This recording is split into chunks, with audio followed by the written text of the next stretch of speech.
Hey, what's up, guys? How y'all doing? Welcome back to another episode of Fantasy First, and I want to say that I apologize for not having something out for you guys last week. Again, if you heard in the podcast or if you checked out Destination Dynasty Episode 1, just working 60-plus hours. I didn't even get a chance to breathe, man, but I'm back, ready to roll. And speaking of Destination Dynasty, again, if you guys are Dynasty players and you're interested in Dynasty Fantasy Football, I will be having a show that is dedicated to 100% Dynasty Fantasy Football content. So go ahead and check that out. It's on the same channel, High Stakes Sports Debates. Also, again, you can follow me on Twitter at SportsDebateTom. I'll answer any of your questions, or hell, if you want to spark up debate, let's go, baby. I'm always ready. Also, please, the podcast, it's on Twitter, on iTunes, also now on Stitcher, so during the week, if you guys want to get a little bit of an extra fix in, you can go ahead and check out that content there, just by simply searching High Stakes Sports Debates. So, back to Fantasy First, people. I'm excited to be with you here. Let's start talking about our not-so-obvious starts and sits. Again, my phone's ringing, my computer. I'm sorry if that goes off in the background. Again, I'm not telling you to start Julio Jones, Odell Beckham, Randall Cobb. You know to start those guys already. I'm wasting my time talking about that. So, let's start with quarterbacks. Eli Manning going up against a hapless 49ers defense. Went into Buffalo last week, threw 3 touchdowns. I like Manning's touchdown upside this week. I think that he is a viable starter. Matt Ryan going up against the Washington Redskins at home. Again, anytime you got a Julio Jones to throw to, you're going to put up numbers. Again, it's all about touchdowns for quarterbacks, and I think that Matt Ryan can have a good day against a secondary that hasn't been amazing. We all know that this Redskins defensive front is really where they make their living, so if I've got Matt Ryan and I've got other options, or if I've got bye weeks, I'm definitely starting Matty Ice. Sam Bradford threw 3 touchdowns this week, has a nice cake matchup at home against New Orleans Saints, whose defense has bigger holes than Swiss cheese. I'm starting Sam Bradford. You know the volume's going to be there. If this tempo can pick itself up and keep itself going, the problem that this offense is having is if you don't convert that first down, it's just neutral, because we know that Philadelphia does have the least time of possession in the league, so this offense really relies on establishing a rhythm. But I am starting Sam Bradford. Again, a lot of buys this week, so I think that he is a viable option to go ahead and start. Also, I can't believe I'm saying this because I hate him. I hate this guy, but I think Jay Cutler has a good matchup, especially if Alshon Jeffrey is going to play this week. Not sure on that, though. You're going to want to check Alshon Jeffrey's status Sunday morning. It is a 1 o'clock game, I believe. So I think he's a streaming option. Let's say you relied on a Ryan Tannehill or somebody like that, and they're on a bye, and you don't have access to maybe a Tyrod Taylor or a Sam Bradford. I think that Cutler's interesting. We all know that Kansas City has just gotten burned by the opposing wide receivers. I think they've given up the most points, actually, to opposing wide receivers. So I like Jay Cutler to potentially give you 18 to 22 points. I'm starting to wonder whether Carson is really like someone that you have to question starting. I have him here as a start, but with the amount of yardage that this dude has put up at age 36, he's almost a must start unless you drafted him to be like a quarterback too. Like, there's somebody in one of my redraft leagues who took Tom Brady and took Palmer. Okay, you're starting Brady, obviously, but if you relied on Palmer as your every week 1 and you took that value risk, he is going to start. My final quarterback, who I think could put up sneaky points this week, is Alex Smith. He threw for over 350 yards last week, no touchdowns, but I think that changes this week. He also rushed for 25 yards on the ground. You get those sneaky opportunities from Alex Smith. So I think that there is good potential to get 17 to 20 points on a bye week. And again, those byes are coming now, guys. You know, the first 4 weeks of the season are over, or the first 3.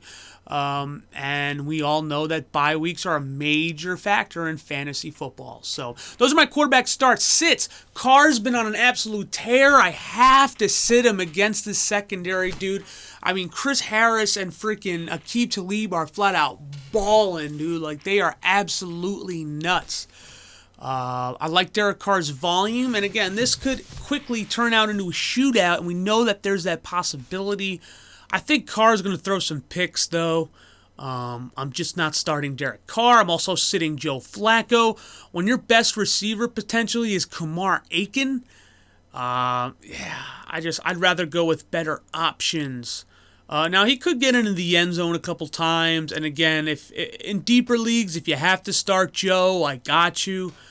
I'd much rather take one of those options in the start category, though. Colin Kaepernick, bench him forever or die. No, seriously, though, bench him. He is garbage. Unless you get the big play on the ground, you know, that's what's going to save you. But New York's been playing solid defense. Dominique Rodgers-Cromartie and Prince Amukamara are holding it down. The one thing I worry about is the Giants' lack of pass rush, and maybe that helps Kaepernick. But again, I'll take all the guys on top in the start column there between Manning, Ryan, Bradford, Cutler, Palmer, and Smith over Cap. Finally, my final sit is Matthew Stafford. Another tough matchup, albeit at home. Bruce Arians knows what he's doing. This defense is really good. Now, they did get lit up by Todd Gurley, but Todd Gurley's not on the Detroit Lions, okay? They're going to use Amir Abdullah. Calvin Johnson is just not the dominant force that he was, the last, 4 years.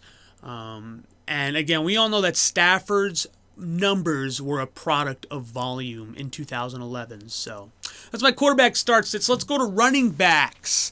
Again, I'm not going to tell you to start Eddie Lacy. Even though he's got a tough matchup, you're obviously starting Eddie Lacy. My first start is Woodhead, and I don't know, I think this is becoming almost a must start, and again, I emphasize, this is all PPR. I play PPR now. Standard's a thing of the past for me. Woodhead is just a tremendous value option for your running back slot. I think that he will get many opportunities on Monday night against this Pittsburgh defense that surprisingly is pretty decent against the run, but I think Woodhead will make his living with 4 to 6 catches. Also, I'm starting Gio Bernard. I think that he might be the back, again, PPR, that I think he might outscore Jeremy Hill this week unless Hill gets into the end zone, because thus far he's been a very touchdown-dependent fantasy option. I just think that this game could go in the favor of the Hawks, and I know that the Seahawks have a pretty good run defense with Michael Bennett, Bobby Wagner. They're pretty good. I think that this is a game where Gio Bernard can catch a lot of swing passes out of the backfield. If I'm starting one of those 2 Bengal running backs this week, I'm going with Bernard. Justin Forsett had a really good game against that Pittsburgh defense, which we just said is playing pretty good. I think he rushed for 150 yards, something like that. I think this team is going to have to get this running game involved just because of the lack of weapons around Joe Flacco. You could also legitimately see Forsett catch 5 balls. So I like Forsett this week. I know he's not consistent like last year, but you got to think that when Kubiak left, a lot of the fantasy value for Forsett was also walking with him. PPR specifically, a sneaky deeper play. I like Chris Thompson of the Washington Redskins. He's been spelling in a lot more. Matt Jones has had some fumbling issues. We know that. Even though Jay Gruden said, yeah, I trust him, there's obviously a part of Jay Gruden's that's worried about Matt Jones putting the football on the ground. So I like Chris Thompson as a flex play, maybe a 12-man league with these buys. I think that he is interesting. Let's move on to our sits. Latavius Murray, he's been balling this season. He ain't going to ball against Denver. You might get 10 points if you're lucky, and that's in PPR. I'm afraid, man. That Denver defense is balling out of their minds, dude. So I'm a little worried. Again, also Jeremy Hill, I got to put him on the bench unless he is my only option. For me in the league, he's my only option, so I have to start him. A lot of people use that second-round draft pick, including myself. So I understand if you got to start him. Just know that I don't see him blowing up this week. I'm sitting Andre Ellington. I get he's coming back. Chris Johnson looks like he's earned himself that lead spot. And again, if the wind's blowing a little too hard, well, actually, they'll be in a dome. So if the crowd is screaming a little too hard, I'd be worried about Andre Ellington. Man, that dude's more brittle than a popsicle stick. So I'm going to sit Ellington. I'm also going to sit Carlos Hyde. This Giants run defense is the number one run defense in the league, and a lot of that has to do with John Beeson. I just think the 49ers are going to get demolished. I'm not starting Carlos Hyde, and I'm not starting C.J. Anderson. Until Ronnie Hillman gets hurt, it's going to be a 50-50 split, and we all know that this offensive line of Denver is continually struggling, and that does not spell fantasy success for running backs. So those are my start-sits running backs. Let's move on to wide receivers here.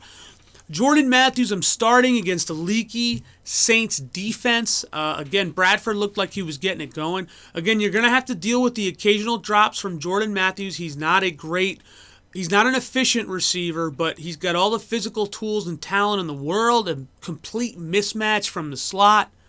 I'm starting Jordan Matthews as a upside wide receiver 2. I'm also starting Keenan Allen against the Steelers Monday night. I think that's a great matchup for him.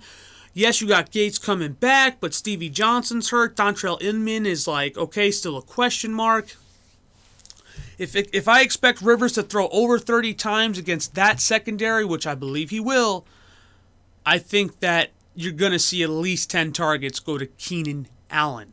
I'm also the other Allen, except it's his first name. I'm starting Allen Robinson against the Bucs. This team is just horrible, and when I mean this team, I mean the Bucs. They're horrible. Lovie Smith is known for his defense. Where is it? Where the hell is his defense?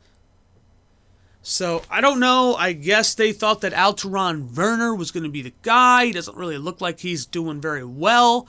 That secondary is just getting constantly lit up. I'm starting Allen Robinson. He might not destroy, but, a 15-point PPR week does not seem out of the question. I'm also starting Jeremy Maclin against this Bears putrid defense. They should be ashamed of themselves. The 85 Bears are looking down at the Bears right now and just flat-out disgust. The pedigree and history of this franchise with defense, and to see what the Chicago Bears, what the product of this team that they are putting on the field, you should be ashamed of yourselves. So I'm trotting out Maclin.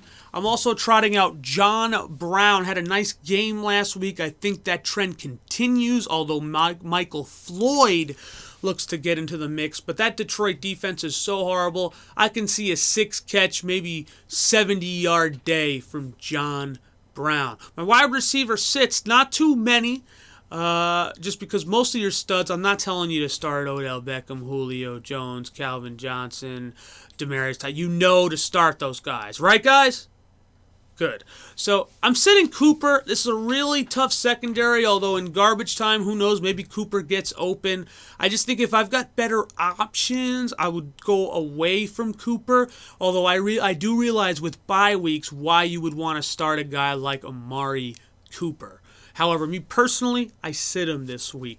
I'm also sitting Martavis Bryant just because his knee is very questionable, and I don't know about you, but I'm not willing to wait till Monday night to find out if this guy's a go. I'd rather take a safer option on Sunday. So those are my quarterback, running back, and wide receiver sits for you guys this week. Let me know in the comment section below if you disagree, if there's someone I should have added that I didn't. Your voices matter, guys. I hope you know that. So, tight end streams. I love Larry Donnell against the Giants. The 49ers have had trouble covering tight ends. Same with the Oakland Raiders, which is why I think the Owen Daniels show, he might get into the end zone this week. I think he's a viable stream, and I also like Delaney Walker against the the Buffalo Bills.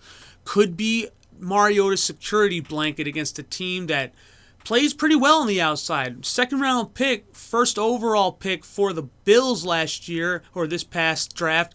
Ronald Darby playing out of his mind. Stephon Gilmore still doing his thing. So look for Delaney Walker to have about 6 to 7 targets. So that is my episode today for you guys on Fantasy First Week 5. Again, the videos will be here every week. I'm not going to miss another week for you guys. I care too much about your fantasy rosters. I don't want to see you guys lose. Also, again, I reiterated in the beginning, if you want to start playing Dynasty Fantasy Football going into next year, I started a channel, or not a channel, but another segment here on the High Stakes Sports Debates Network called Destination Dynasty. Go check it out if you're curious about what Dynasty Fantasy Football is, like I was 2 years ago. You definitely want to check it out. It's going to be more of a how-to to play Dynasty, more of like an advice, like with this channel, more of a start, sit, and stuff like that. But go ahead and check that out. If you guys have any questions before Sunday, leave a comment down below. Find me at Sports Debate Tom on Twitter. Email me at HighStakesSportsDebates, and I will answer your questions as soon as possible.